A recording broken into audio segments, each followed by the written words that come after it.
சட்னி என்பது வெறும் தொடுகறி அல்ல, அது தலைமுறைகளை கடந்த ஒரு கலாச்சாரப் பயணம்.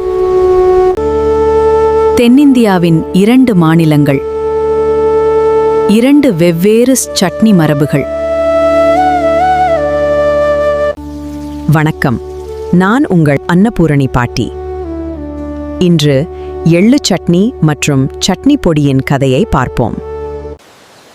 தமிழ்நாட்டின் கிராமங்களில் கடின உழைப்பாளி விவசாயிகளின் முக்கிய பலமாக இருந்தது எள்ளு சட்னி.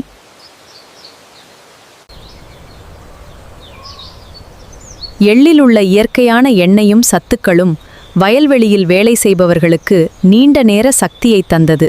வறுத்த கருப்பு எள்ளு, காய்ந்த மிளகாய், புளி, உப்பு சேர்த்து அம்மியில் மைய அரைப்பார்கள்.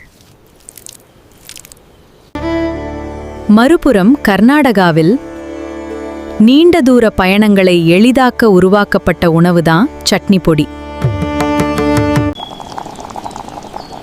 ஈரப்பதம் இல்லாததால் மாதக்கணக்கில் கெட்டுப்போகாமல் பயணப்பைகளில் இது இடம் பிடித்தது.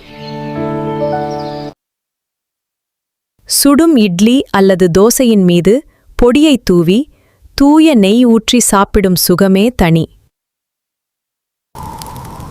கடலைப்பருப்பு, உளுத்தம்பருப்பு, காய்ந்த மிளகாய் மற்றும் பெருங்காயம் வறுத்து தயாரிக்கப்படும் பொடி இது. குளிர்சாதன பெட்டி இல்லாத காலத்திலேயும் உணவை பாதுகாத்த நம் முன்னோர்களின் அறிவியல் இது. 1. உடலுக்கு உடனடியாக சக்தியை கொடுத்தது. மற்றொன்று பயணங்களில் பசியாற்றியது.